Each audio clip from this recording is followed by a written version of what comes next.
हमारा आज का टॉपिक है माह शौबान में शादी करना क्या हराम है, मकरूह है या क्यों नहीं करनी चाहिए।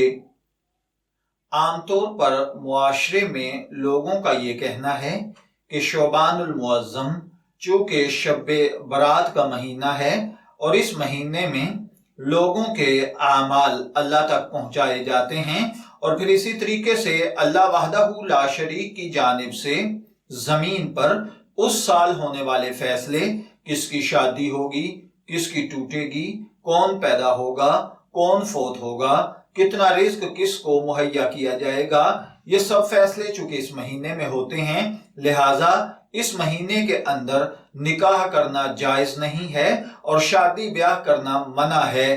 देखिए भाइयों और बहनों, शरीयत इस्लामी इस तरह के बेहुदा ख्यालात का कतन कोई तसव्वुर नहीं रखती और ना ही कोई ऐसा कॉन्सेप्ट शरीयत इस्लामिया में पाया जाता है। ये कतन गलत और बेहुदा ख्याल है।